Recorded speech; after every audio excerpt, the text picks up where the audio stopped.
Copiar es lo contrario de crear. Para mí copiar es multiplicar, y multiplicar es bueno.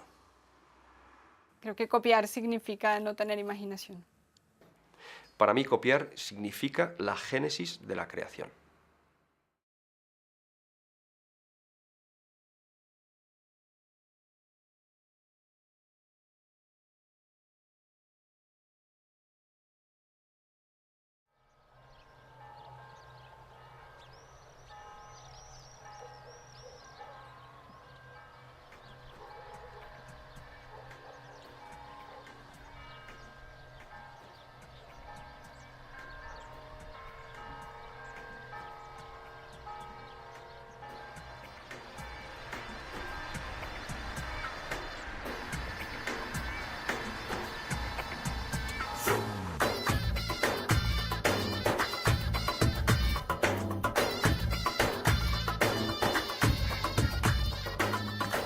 Me llamo Hassan Hashem, yo soy libanés, del Líbano. Bueno, llevo aquí desde el 93 en Extremadura, me casé, tengo 2 hijos, monté mi negocio y empecé a trabajar, como toda la gente. Y de repente pues recibo una carta de la Asociación General de Autores, Derechos de... La SGAE ha comprobado que en su establecimiento se viene haciendo uso de obras musicales o audiovisuales para la explotación o amenazación del mismo. Yo aquí, ¿qué quieres que te diga? No he visto a nadie y aquí lo que tengo es lo que hay. Y usted lo va a ver y es lo que hay.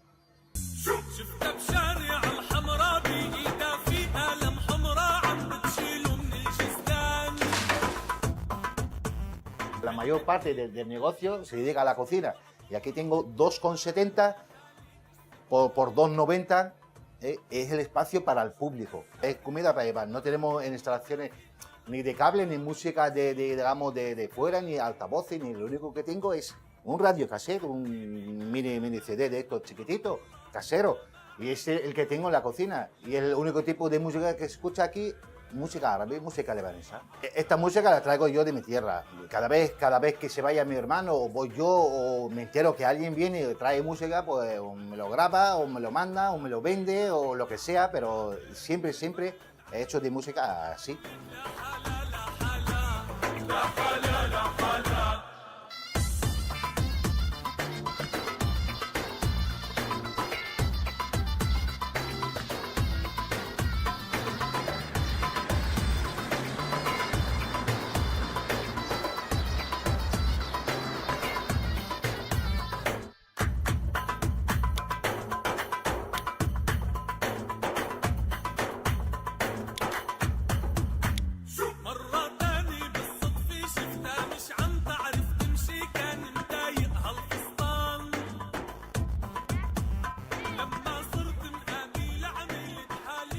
Viendo la situación en este pueblo extremeño, está claro que la propiedad intelectual y los derechos de autor están presentes en nuestra vida diaria.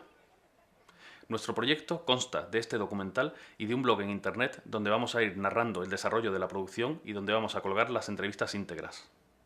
También hemos decidido no solo hablar de estos temas, sino experimentarlos, con lo que vamos a intentar licenciar el documental con una licencia distinta del copyright.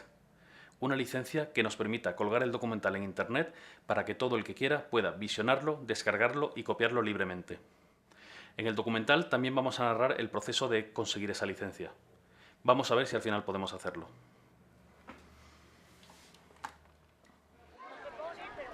Volvemos a Montijo, el pueblo que se ha situado a la cabeza en la lucha contra las GAE.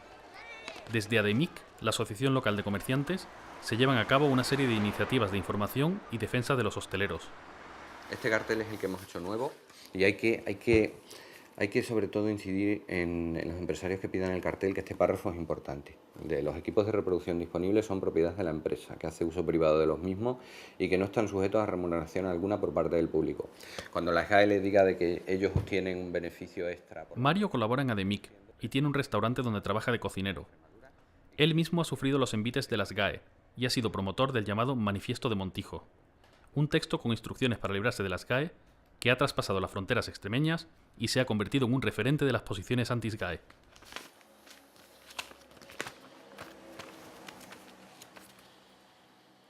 haciendo uso del repertorio de SGAE, ¿vale? La calzada.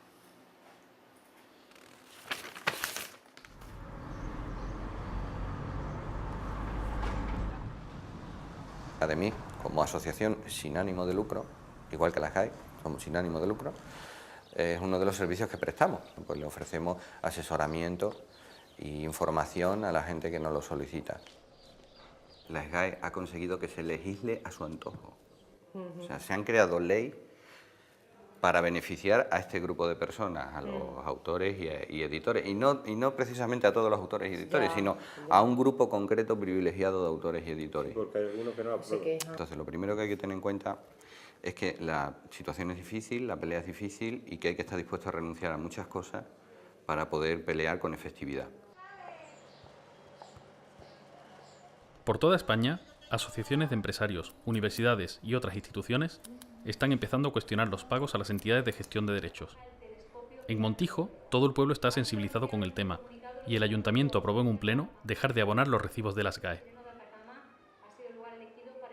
Bueno, yo espero que por simpatía otros ayuntamientos dejen de pagar a la SGAE. ¿Y SGAE qué puede hacer? ¿Demandar a todos los ayuntamientos de España? Bueno, veremos si se admite a trámite esa demanda. La cuestión es forzar el debate y forzar el cambio en la legislación. Y para forzarlo a veces hay que tomar medidas tan drásticas como esa.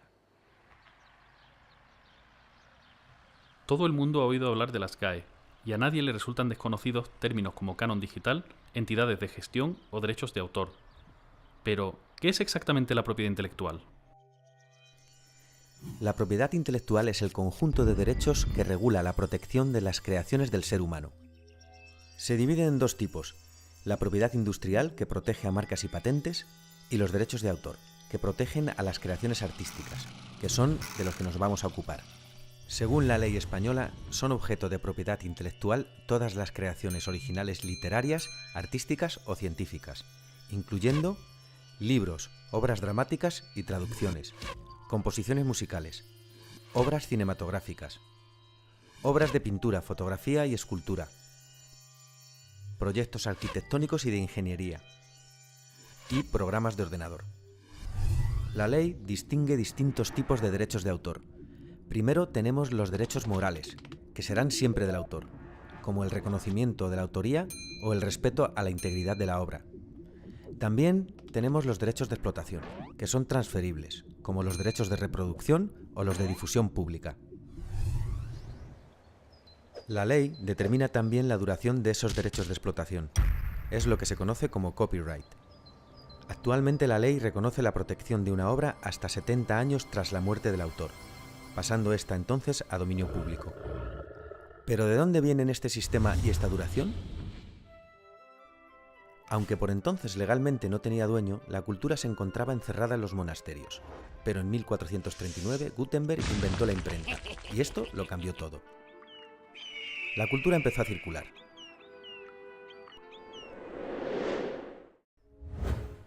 En 1710 llega la primera ley de propiedad intelectual, el Estatuto de Anne, que reconoce los derechos del autor sobre la explotación de su obra, pero también defiende los intereses públicos, obligando al paso a dominio público de la obra tras el periodo de protección. Tenía entonces una duración de 14 años, más otros posibles 14.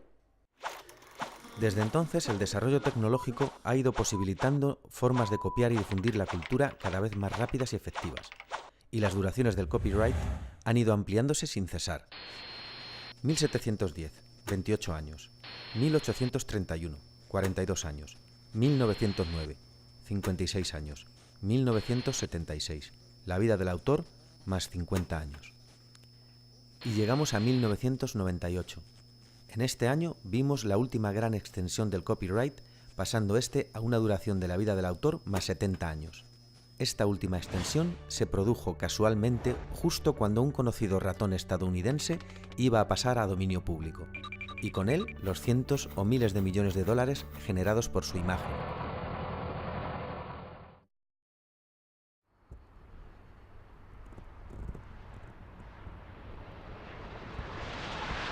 Para conocer los distintos tipos de licencias que existen, vamos a Barcelona, a ver a Ignasi Labastida, profesor en la universidad y representante en España de Creative Commons, que es uno de los sistemas de licencias más conocidos del mundo. Ignasi nos va a ayudar a escoger la licencia adecuada para nuestra película. Bueno, Ignacio, hemos venido porque queremos el documental que vamos a producir, colgarlo en internet, que todo el mundo pueda descargárselo y copiarlo libremente. Y entonces queremos saber qué tipo de licencia tenemos que usar y qué opciones existen hoy en día. Pues a ver, si te quieres centrar en el tema de las licencias Creative Commons, hay otras licencias que más o menos tienen cosas parecidas. Tienes que tener claro primero que todas las licencias, las 6 que se ofrecen actualmente, permiten justamente la copia, reproducción, la distribución y la comunicación pública, siempre que no se busque una finalidad comercial. Entonces, si pones una de estas licencias, tú estarás autorizando justamente a que se pueda copiar el documental y que se pueda distribuir. Y después la otra cosa que debes plantear también es si quieres permitir la transformación. A mí me interesa ese documental, pero solo una parte, y quiero crear otro documental a partir del tuyo, lo que se llama legalmente una obra derivada. Juntando todo esto tienes 6 opciones. Desde lo más restringido, no permitir obra derivada, no permitir usos comerciales, a lo más abierto, que sería permitir cualquier tipo de uso comercial y permitir cualquier tipo de modificación. De hecho, la ley dice una cosa, que es que tú no puedes ceder derechos. Parece ser que Creative Commons es el camino a seguir. Para decidir una licencia en concreto y conocer los detalles del proceso, volvemos a Madrid, a consultar a Javier de la Cueva, abogado experto en propiedad intelectual. Pues Javier, venimos de ver a Ignacio Labastida, de Creative Commons España, que nos está explicando los tipos de licencias alternativas que hay. Sí. Porque nosotros tenemos la intención de... ¿Qué le llamas alternativas? Es verdad, tienes razón. Pues otro tipo de licencias menos usuales, quizás, Sí. que el copyright.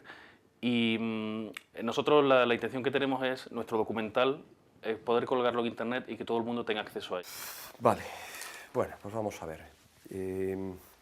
Te comento, yo ya he visto el contrato que tenéis vosotros y entonces lo que te voy a dar son unos parámetros generales. Estos parámetros generales yo creo que mejor te los dibujo, porque la verdad es que es un tema que se entiende mejor con un gráfico. Mira, nosotros vamos a partir de aquí, ¿vale? Que este es el inicio. Y el inicio es que vosotros tenéis un contrato entre la productora, que sois vosotros, y Radio Televisión Española. Primero tenemos que analizar es si vuestro contrato os permite colgarlo en internet, ¿vale? Porque claro, no solamente estáis grabando, sino que también tenéis gráficos, tenéis imágenes, tenéis personas que son las que están entrevistadas, pondréis una música, supongo, al documental, tenéis los derechos también del guionista y tenéis también los derechos del realizador, y luego pues los derechos vuestros como productora. Entonces, bueno, pues los derechos como productora son los que estamos analizando, pero vamos a ver. Javier nos explica el laberinto legal que suponen los distintos derechos en una producción audiovisual. Nos habla de derechos de autor y derechos de imagen, también de lo relativo a la coproducción y sus derechos de explotación. Nos cuenta todo lo que tenemos que hacer para poder colgar la película en internet. Tenemos que firmar un contrato de cesión de derechos con todas las personas que generan derechos de autor, como el guionista, director, músico, grafista. En ese contrato tenemos que especificar que el documental se va a licenciar con Creative Commons.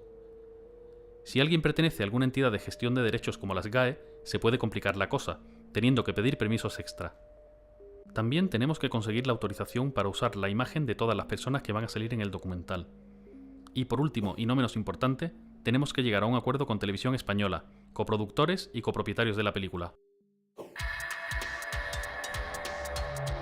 Este dibujo representa el camino que tenemos que seguir para poder editar el documental con una licencia copyleft y así poder colgarlo en internet, para que todo el mundo lo pueda visionar, descargar y copiar libremente.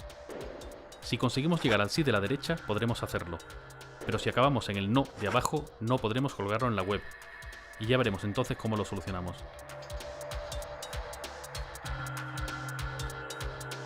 La llegada de Internet y la copia digital ha supuesto un gran aumento del fenómeno del intercambio de archivos, también denominado por algunos sectores con el nombre de piratería.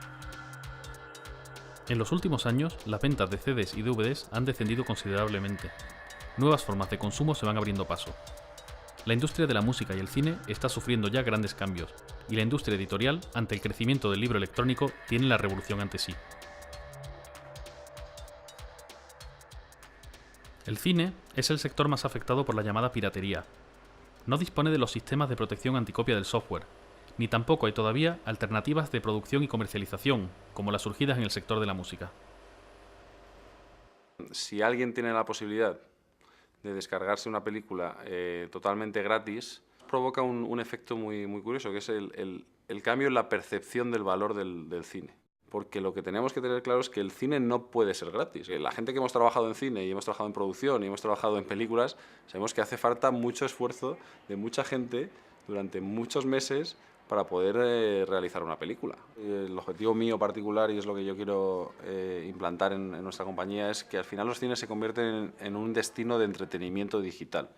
Poder proyectar no solamente películas, sino que podemos proyectar documentales, podemos proyectar fútbol en directo, podemos proyectar óperas, como estamos haciendo ya. Lo que es un hecho es que en vez de ir más gente al cine, con la oportunidad que supone Internet, se ha reducido la asistencia a las salas y se ha reducido el alquiler y la compra de DVDs. Y de una forma dramática. Estamos hablando de un sector que se ha reducido a menos de la mitad en 4 años. Esperemos que los cines continúen existiendo, pero creo que a estas alturas ya es seguro que gran parte de la explotación del cine se hará a través de Internet. Filmoteque es uno de los portales de visionado de películas en Internet de referencia en España. Por un precio de entre 1 y 2 euros se puede ver una película en el ordenador. En Estados Unidos están más adelantados.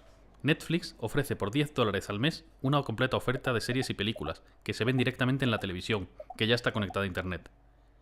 El catálogo de Netflix es inmenso y está bien ordenado, comparado con los portales que se pueden encontrar en España.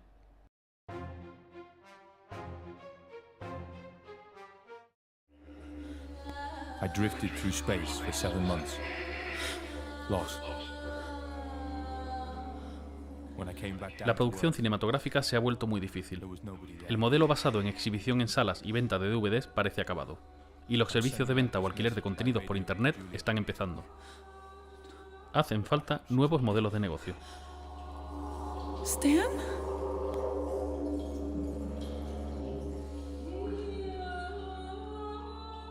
El Cosmonauta es un proyecto de largometraje. Era un sueño que queríamos hacer, era, digamos, la historia ideal para apostar por ella y para perder tiempo en ella. Y básicamente es una propuesta para renovar o solucionar ciertos problemas que vemos en la industria de manera bastante innovadora en cuanto a la financiación, la producción y la distribución.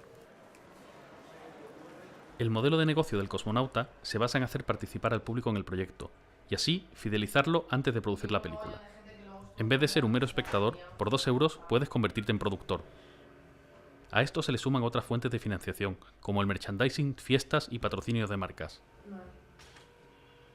En el Cosmonauta están usando el valor de su marca como un criterio de financiación, y así poder vender derechos de emisión a televisiones y cines con un público ya prácticamente asegurado, además de vender los múltiples productos derivados. Es un proyecto transmedia, el punto central es un largometraje, pero alrededor de él hay otros contenidos desarrollados para móvil, para libros, para texto, videojuegos, etc. Nuestra presencia en Internet además tiene mucho que ver también con nuestro modelo de negocio, porque lo que estamos haciendo gracias a Internet y también, bueno, gracias a eventos que hacemos en la calle, ¿no? Eventos, conciertos, fiestas y demás, es el hecho de contactar con el público antes. Y ese contacto con los productores tiene mucho que ver porque ya estamos consiguiendo un público que después probablemente vaya a querer ir al cine, probablemente la vaya a ver en Internet o probablemente la vaya a ver en televisión y se vaya a comprar el DVD. Entonces, eso es también una cosa muy buena que nos dan nuestros productores.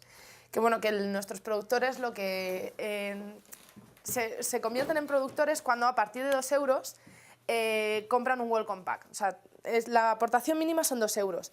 Y lo que se llevan es un certificado de productor donde personalizado con su nombre, un número de sorteo además, que sortearemos uno de los 2 trajes de cosmonauta auténticos que tenemos. Se llevan un par de pegatinas y una chapa.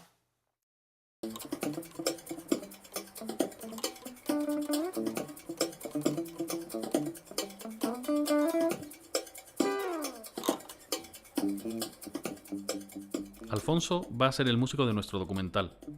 Ha trabajado con nosotros los últimos 10 años y nos ha compuesto la música de 8 o 9 películas.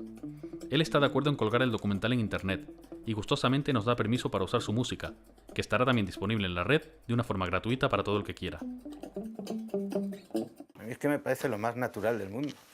¿Sabes? Yo no, igual que a lo mejor he comentado que sí, que creo que alguna parte de mis derechos cuando están como estamos hablando, en Telecinco y están poniendo una canción mía me tiene que llegar, veo igual de natural el que se hagan trabajos, obras, creaciones para que estén directamente colgadas en la red y que vayan por una vía directa y libre de pasar por la sociedad de autores o por ningún lado. Alfonso es músico profesional y además de componer bandas sonoras, toca la guitarra y actúa en directo con cierta frecuencia. Tiene 3 grupos: Desechos, que es el más rapero, Wakame, de pop japonés, y también colabora con Mariam Hassan, una cantante saharaui. Como la inmensa mayoría de los socios de las GAE, Alfonso es un trabajador de la música y poco tiene que ver con las grandes estrellas. Ahora mismo no sabemos si el mismo Alfonso puede legalmente colgar su propia música en Internet, sin generar derechos de autor. Las GAE podría reclamar un pago a la página web que aloje los archivos. Según el contrato de coproducción que tenemos con Televisión Española, no podemos colgar el documental en Internet. Les hemos propuesto licenciar el documental en copyleft y les hemos enviado información sobre Creative Commons. Estamos esperando su respuesta. La vía del derecho a la propia imagen no parece problemática e iremos recabando permisos mientras grabamos. En cuanto a los derechos de autor, el realizador, guionista, la grafista y el traductor de subtítulos no son problema. Al pertenecer nuestro músico a las GAE, podríamos tener alguna complicación. Pues tenemos que hablar con el abogado.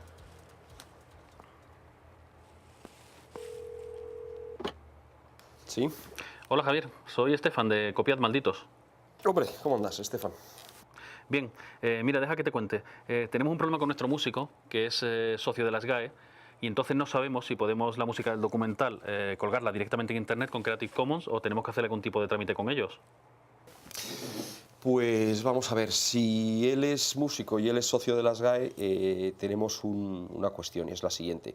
Él, por contrato, lo que habrá es cedido a las GAE precisamente una serie de derechos que son pues los de poner una obra a disposición, la comunicación pública, pues por ejemplo el tema de los bares o el tema de las radios o el tema de la televisión, ¿no? Sí. Ahora bien, las GAE en los estatutos se establece que hay un sistema que son las autorizaciones singulares. Quizás te acuerdes que en el gráfico también lo habíamos hablado. Entonces él puede solicitar del Consejo de Dirección que se le permita, para ese caso concreto, llevar a cabo una utilización de esa obra. Y entonces que esa obra no se la gestionará a las GAE. Así que lo que tendría que hacer es hablar con las GAE para ver cómo puede obtener ese permiso de ellos. Vale, pues hablamos con ellos y te dejamos saber algo. Vale, pues ya me dirás, ¿eh? ¿Vale? Venga, estupendo, hasta luego. Hasta luego, chao. Pues hay que llamar a las GAE.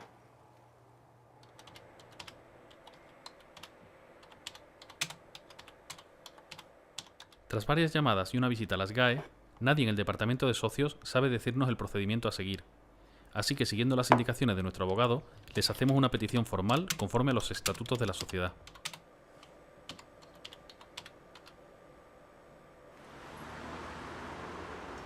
Pues parece que ya nos hemos topado con las GAE. Pero ¿cómo funcionan las GAE? ¿Cómo son las entidades de gestión de derechos?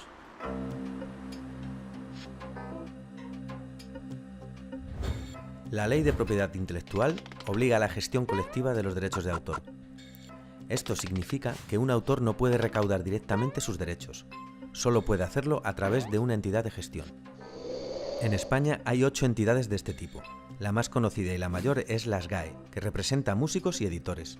También tenemos a CEDRO, escritores, a GEDI, productores musicales, AIE, músicos, intérpretes y ejecutantes, a ISGE, actores, VEGAP, artistas visuales, EGEDA, productores audiovisuales, IDAMA, cineastas.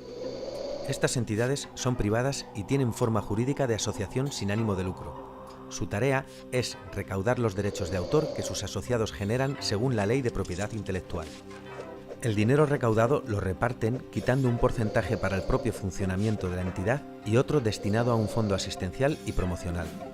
La Ley de Propiedad Intelectual reconoce también el derecho del autor a recibir una compensación equitativa por copia privada, conocida como el canon digital. Las entidades de gestión reparten el dinero en base a estudios propios que hacen de acuerdo con la difusión y uso de las obras de sus representados.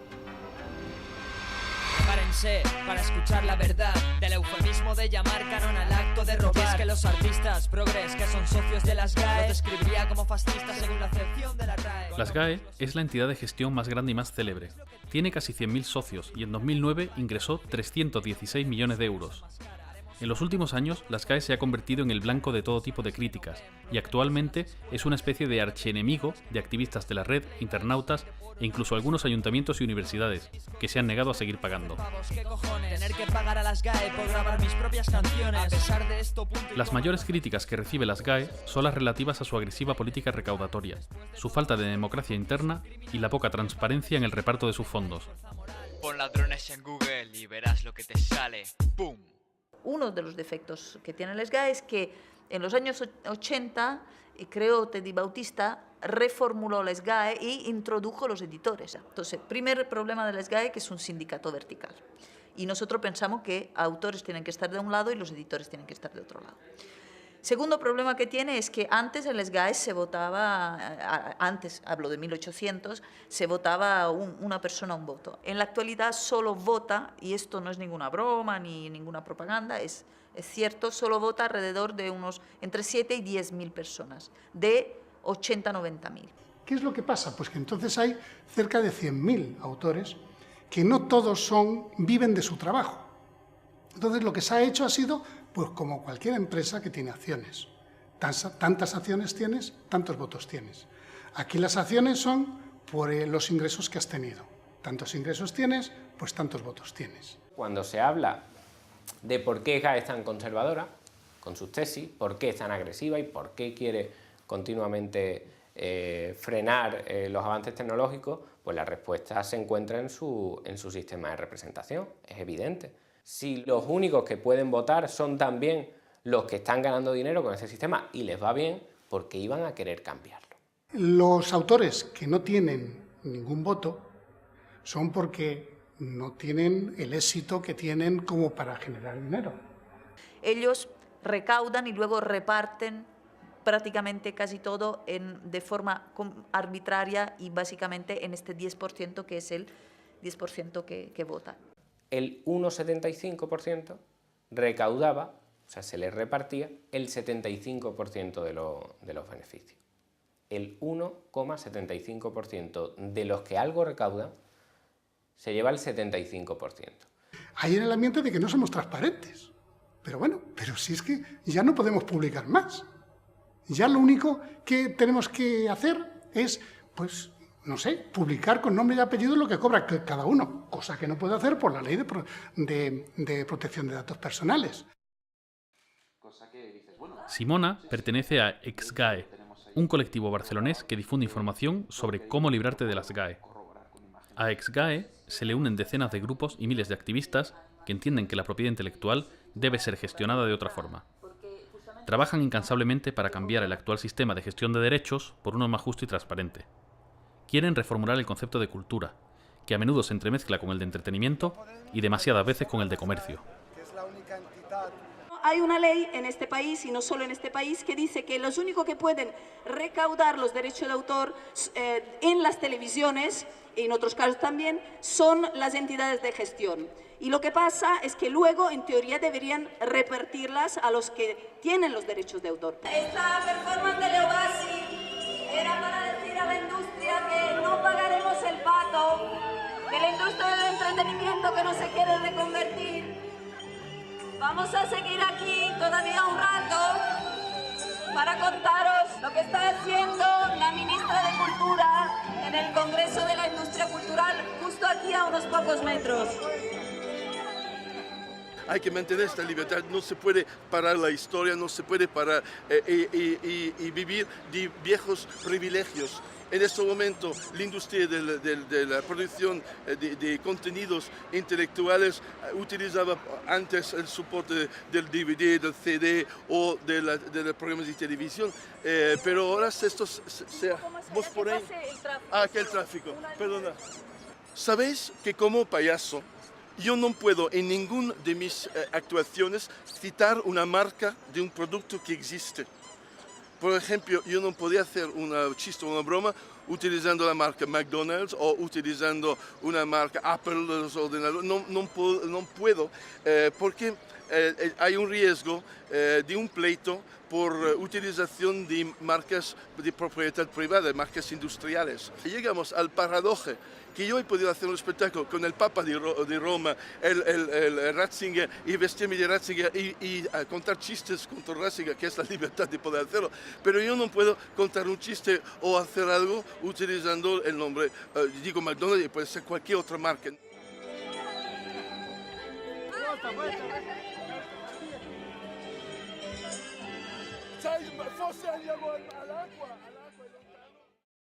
El juez, que hoy en día es magistrado en la Audiencia Provincial de Madrid. Javier de la Cueva nos asesora legalmente.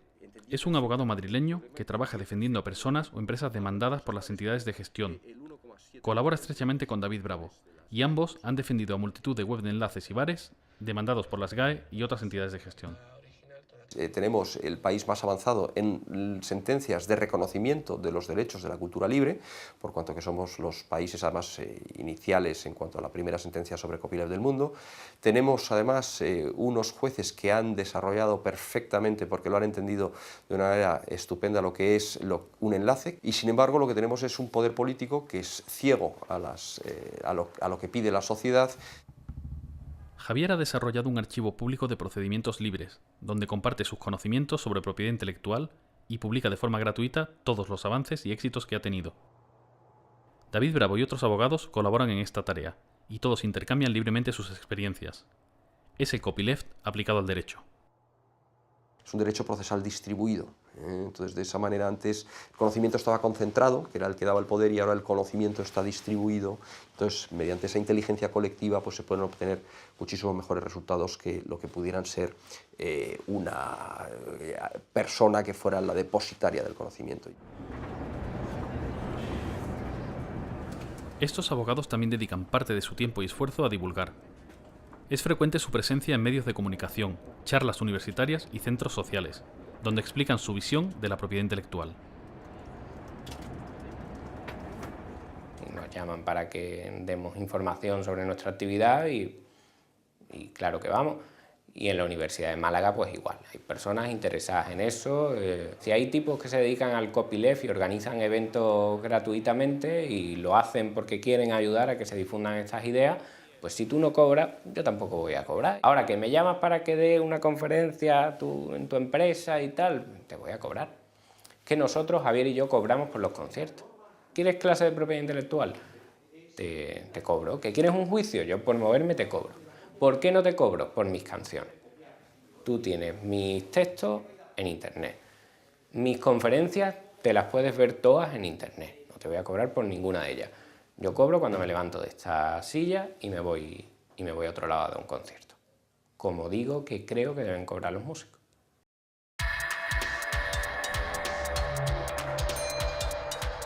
Hemos conseguido los permisos de cesión de imagen de los participantes. Alfonso ya solicitó un permiso especial para que la música del documental no sea gestionada por las GAE y así poder colgar la película en internet. Seguimos esperando respuesta. Con Televisión Española hemos revisado el contrato y vamos a editar el documental con una licencia de Creative Commons. Yo he vendido discos, se vendían discos, es decir, unas cantidades aceptables, incluso he llegado a vender cinta de cassette, que salió el primer disco que tuve. Los discos se colocan en las tiendas, los colocan, que los tiene la distribuidora, que es otra parte del engranaje, ¿no? También. Y quitando en algún caso, se suelen devolver casi todos en nuestro caso. Pero sí, quizás por curiosidad, más que pues se baja música, se escucha. ¿Que cómo lo veo? Esa es la pregunta del millón. Yo veo que es algo imparable. Creo que es una cosa imparable en el sentido que vivimos, en el mundo que vivimos y con la tecnología que vivimos. No creo que a millones y millones de chavales de 12 a 16 años y más les puedas en cualquier lado del mundo convencer de que una cosa que tienen al alcance de la mano con un botón esté prohibida.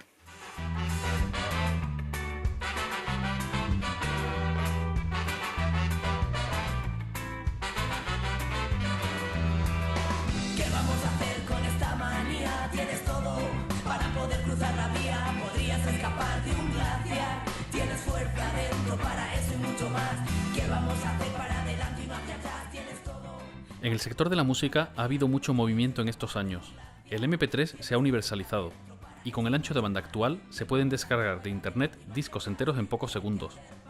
Las ventas de CDs están bajando sin parar y muchos grupos han empezado a usar internet para darse a conocer e incluso comienzan a autoeditarse.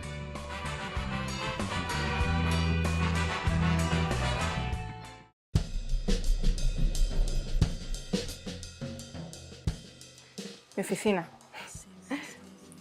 mi net label, ¿no? Mi sello, y no hace falta mucho más. El ordenador, la conexión a internet, y ahora lo he ordenado un poquito. La verdad es que normalmente esto está mucho peor, sobre todo por las cajas de los discos, que aquí tengo unas cuantas, las que necesito más a mano, si tengo que enviar algún disco. Aquí hay unas cuantas, pero como en todos los sellos pequeños, casi todo el mundo tiene cajas debajo de la cama, en casa de sus padres, en un armario maletero, porque claro, los discos la verdad es que los sacas, pero bueno, se venden poco. Y no se necesita mucho más, salvo echarle muchas horas, la verdad. Por un lado tengo la web del sello, donde voy alimentando cosas sobre los grupos, sus biografías, las noticias, demás. Y por otro lado, que me lleva bastante tiempo más, es una tienda online. Y luego también me dedico bastante a subir los discos, por ejemplo, a Last.fm o a Archive o ahí donde veo que el disco va a llegar a más gente, bueno, pues lo subo. Yo creo que las net labels están para otra cosa. Están para que la música llegue al mayor número de personas posibles y de la manera más barata posible. Y si esa manera es gratis, mejor. Pero no lo puedes ver como un negocio, no tendría sentido, porque para hacer negocio ya están ellos. Y si los grupos quieren hacer negocio, ya se van a buscar un contrato discográfico de una multinacional en que les dé dinero. Las discográficas grandes, las discográficas tradicionales, siguen usando esquemas del pasado. Y funcionan, pues eso, de una manera que Internet ha cambiado las reglas del juego. Entonces, se están quedando atrás, porque Internet te facilita a que una única empresa pueda hacerlo todo, y así es una net label. Una discográfica tradicional necesita de un distribuidor, necesita de una tienda y necesita de canales que conecten todos esos puntos de la cadena de la industria discográfica. Una net label lo hace todo, ella sola. No necesitas a nadie, solamente necesitas el creador de la música. Intento moverme de una manera que sea también coherente con mis principios. Y así se lo explico a los grupos. Cuando hay un grupo que me gusta mucho, yo les digo que yo les quiero apoyar, les quiero sacar, pero estas son las cosas en las que creo. Creo en el copyleft, creo en la autogestión y hacerlo todo con los mínimos recursos. Si les parece bien, pues genial, yo feliz. Creo en un mundo con unas compañías que ya no son discográficas. Creo que el cambio es no solo, digamos, de definición, sino de concepto. Es decir, una compañía que basa su función en el disco ya no tiene sentido. La edición literaria se encuentra a las puertas de la revolución. Hay editores que llevan ya años publicando sus textos en Internet, donde se pueden descargar de forma gratuita. Paradójicamente, esto no perjudica su modelo de negocio. Traficante de Sueños es una librería asociativa, es una editorial, un proyecto editorial, es una alternativa de distribución, es un taller de diseño y es un espacio social. Editamos lo que consideramos que es interesante, lo colocamos a través de la distribución en los lugares que a nosotros nos interesa y llega al público que está más receptivo. O sea, desde que se puso en marcha las herramientas de licencias Creative Commons, ¿no? Que en un primer momento, sin duda, son unas herramientas muy prácticas, para nosotros iba implícito que al utilizar estas licencias los textos estuvieran disponibles en la red. Para mucha gente lo que resulta incomprensible es eso, que tú estés en el mismo día, digamos, que sale de imprenta los ejemplares de un nuevo libro y a la gente lo pueda descargar, ¿no? en Internet. Para nosotros, por una parte, es implícito a todo lo que es la filosofía de la cultura libre y, por otra parte, lo que permite precisamente es que alcancen una mayor difusión los textos y los contenidos. O sea, que nosotros somos una editorial, una experiencia pequeña, editamos pocos ejemplares, sin duda alguna, pero la incidencia que están teniendo los textos y el trabajo de algunos de los autores pues le lleva a que les puedan traducir la obra, les puedan invitar a congresos, a encuentros y demás, y es gracias a precisamente la divulgación que se ha hecho de su material a través de Internet, ¿no? Y que no se hubiese logrado en el soporte físico. Yo creo que la piratería en libros no llega a la dimensión que tiene la piratería en música. Entonces tampoco creo que haya que sobredimensionar la problemática. Evidentemente la industria del libro en general ha sufrido enormes y profundos cambios con la aparición de Internet. Nosotros queremos ofrecer digamos, un catálogo como el que tenemos en papel en oferta digital. Nadie se apresura a demoler su casa, si es que finalmente hay que acabar demoliéndola. Nadie se apresura a restarse oportunidades y, sobre todo, nadie se apresura a reducir su beneficio a final de año. Por tanto, los grupos editoriales han arrastrado los pies. Han dicho, vamos a ver esto cómo va evolucionando y vamos a ganar tiempo.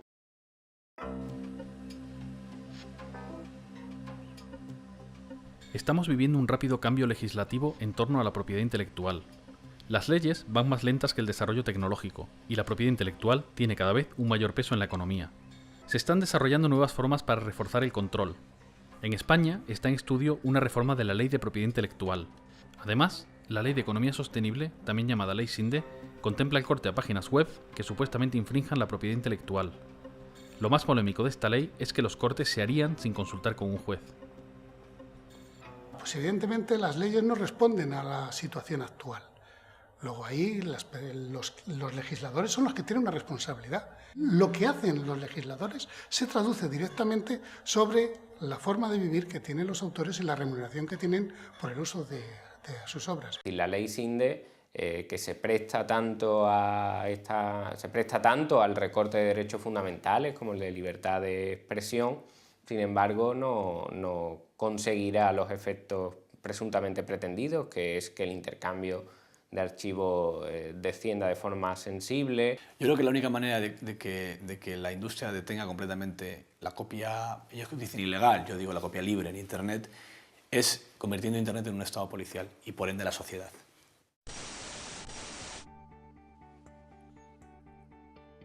Un lector del blog nos ha mandado un vídeo suyo y nos ha parecido interesante enseñarlo. Seguidores, soy el Capitán Copia. Sinde, ¿me reconoces? Soy tu peor pesadilla. Tengo miles de millones de discos duros como este grabando y grabando sin parar, ¿comprende? Yo soy mejor que el Spotify, chavales. Tengo miles de millones de canciones. Un momento. Aunque todas las televisiones lo hagan regularmente, ¿podemos nosotros legalmente usar este vídeo? Creo que nos toca otra vez ir al abogado. Para que tú puedas utilizar eso te tienen que constar bien claritos que la persona que te envía ese vídeo tiene los derechos para cedértelos a ti para que tú a su vez puedas meterlo dentro del documental. Y si no lo tienes, yo te aconsejo que no lo hagas. Y después hemos pensado viendo en televisión... Javier nos habla del derecho de cita, recogido en el artículo 32 de la Ley de Propiedad Intelectual, que permite el uso de ciertos materiales sin obtener el permiso previo del autor para labores de educación e investigación. Haciendo caso omiso de la ley, las televisiones usan sin reparo todo lo que encuentran en Internet para puro entretenimiento, no precisamente para educar e investigar. Hemos encontrado un vídeo en Internet que nos tiene todos locos. Han juntado una canción de Encarnita Polo que no conozco ni yo, la que se llama Paco, Paco, Paco, de mi Paco, Paco, Paco. Con un videoclip de Beyoncé lo han juntado. Y es una idea maquiavélica, pero encaja. ¡Qué curioso! Mira, mira. Ya vienen por el llano los migueletes. Los migueletes ya vienen por el llano, ven acá primo y siéntate aquí. Esa recolección y transformación de cualquier contenido que se encuentre en Internet se ha convertido en un fenómeno habitual en nuestros días. Una nueva generación de jóvenes, ya nativos digitales, están acostumbrados a disponer de todo lo que encuentren por Internet, para verlo, usarlo, jugar con ello, transformarlo, remezclarlo y casi siempre para devolverlo otra vez a Internet. Es el caso de Pep, un joven catalán de 14 años. Generalmente me gusta la creación y la edición porque todo lo que creo y edito, por ejemplo vídeos y juegos, pues todo eso me hago una cuenta en un sitio donde lo puedo colgar y yo lo cuelgo allí. I have a proposition I'd like to discuss with you. I've chartered an airplane to fly us over Isla Sorna, and we'd like you to be our guide. We'd love to make a contribution to your research here. Cogí una idea, la de Jurassic Park. Primero me fijé en el tráiler original y vi cómo estaba compuesto. Utilicé el I Can Animate y lo que cogí yo, el sonido, es el de la película, lo puse encima y lo que hice es coordinar las imágenes con el sonido.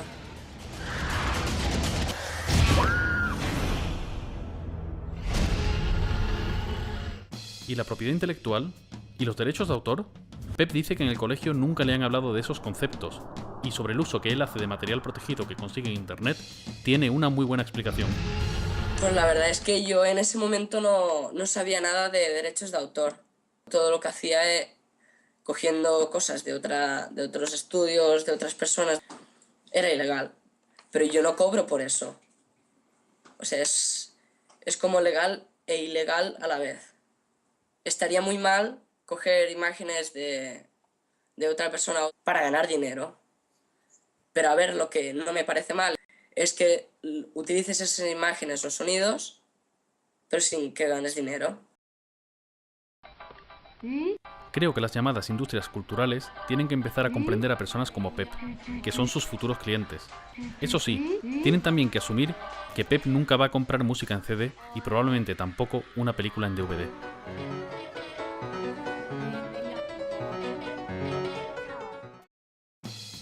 Para jóvenes como Pep, las entidades de gestión llevan tiempo diseñando campañas educativas para dar a conocer la propiedad intelectual, como ellos la entienden.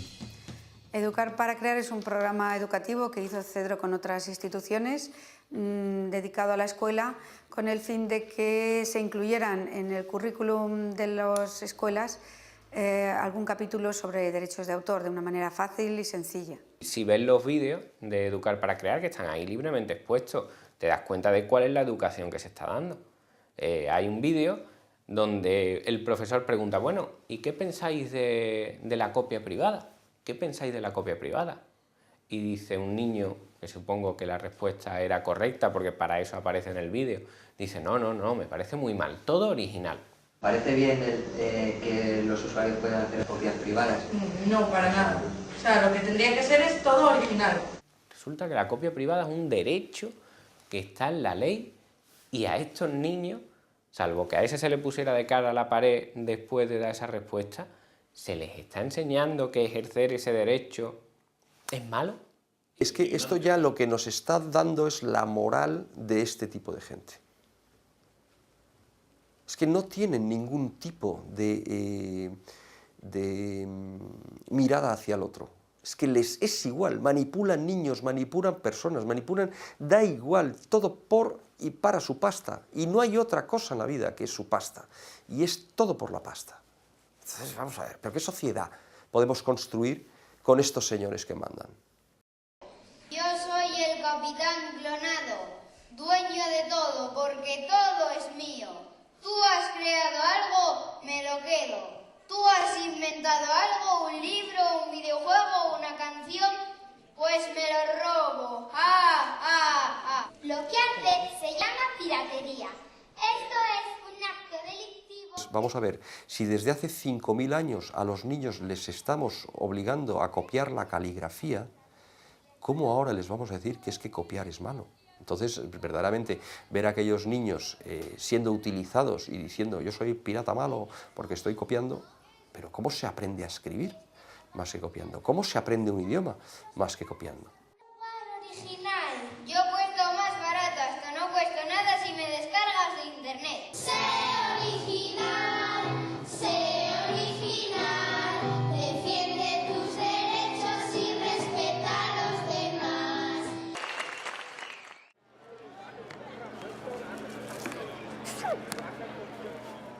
Hasta ahora, el significado de cultura siempre me ha parecido que de cierta forma iba ligado al de comercio. Todo lo relativo a la gestión cultural, subvenciones o ayudas, legislación y las propias entidades de gestión de derechos se basan en una cultura que genera beneficio económico, una cultura comercial. Y muchas veces las llamadas industrias culturales son de facto industrias del entretenimiento. Pero una gran parte de los productores de cultura realizan su tarea de una forma no profesional o incluso altruista. No hay más que pensar en qué porcentaje de escritores viven de las ventas de sus libros, por no hablar de los músicos.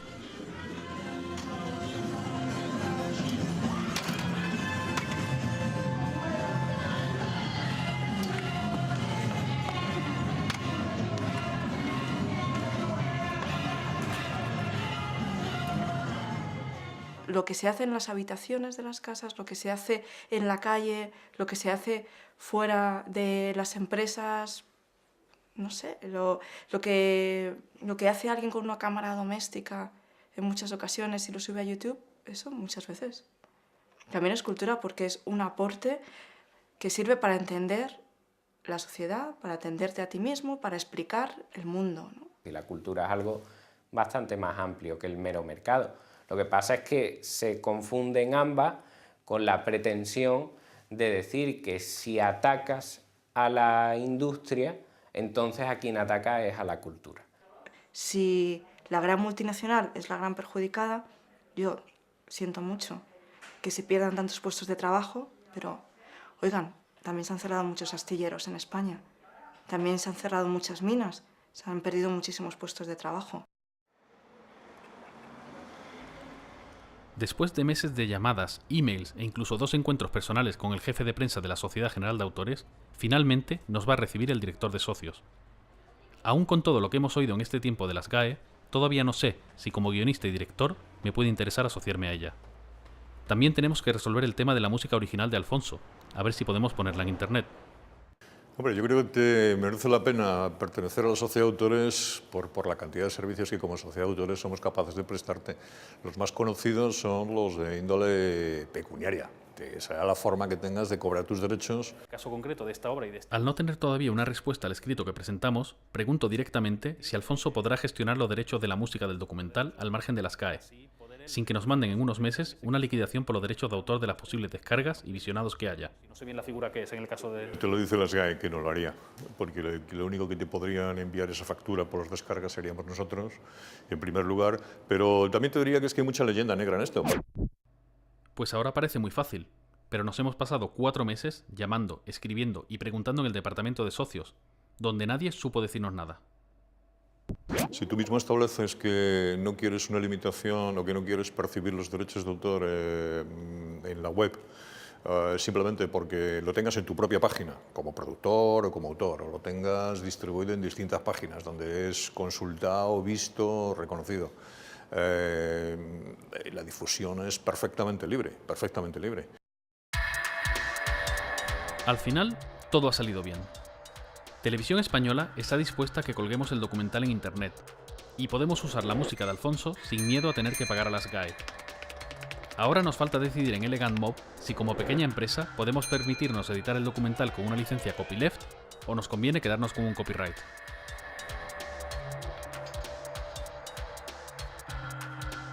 En cuanto a mí, las GAE no me ofrece la flexibilidad que yo desearía en la gestión de los derechos de mis obras, y no reconoce otro tipo de licencia que no sea el copyright.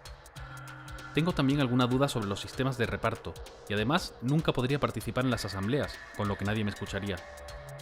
Las operaciones inmobiliarias más o menos relacionadas con el proyecto Arteria tampoco me hacen mucha gracia. Así que de momento no me voy a asociar a las GAE, aunque ello signifique que no voy a cobrar los derechos de autor que me correspondan. No hay que ser alarmista, decir, uy, qué mal lo hemos hecho, esto se hunde, se acaba. No, se acaba no, seguro que cambia, seguro. Pero acabarse no se va a acabar, porque la gente va a querer seguir teniendo acceso a contenidos culturales, sean películas, sean discos. Si no consigues generar ingresos con la creación de una obra artística, no te vas a dedicar a ello.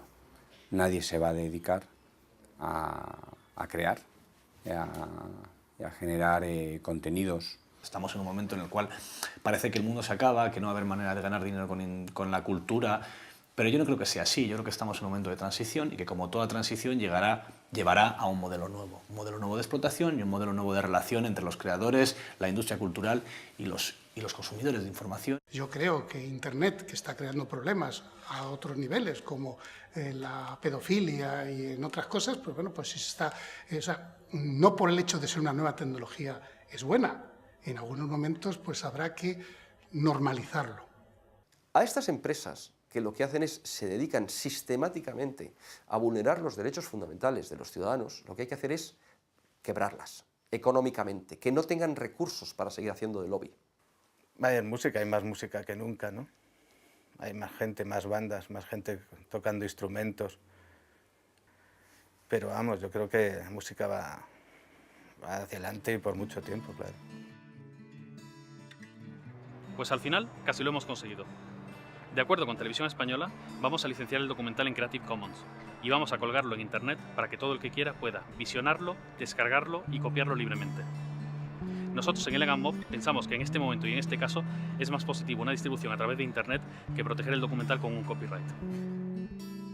Desde las tablillas de arcilla de Mesopotamia de hace 5.000 años hasta el último bestseller ya en el siglo XXI, siempre ha habido un escritor y un lector. Siempre habrá un autor y un espectador. Si algo he sacado en claro de toda esta historia es que la cultura nunca va a desaparecer, pero necesitamos que la propiedad intelectual se flexibilice y se actualice a los nuevos tiempos. Las llamadas industrias culturales y los intermediarios han ido cambiando a lo largo de la historia y ahora con Internet toca otra gran evolución. Tenemos que entender que las cosas pueden cambiar, decrecer, evolucionar o incluso desaparecer, y eso no es algo que sea necesariamente malo.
Seguiremos luchando. Paz y comunidad.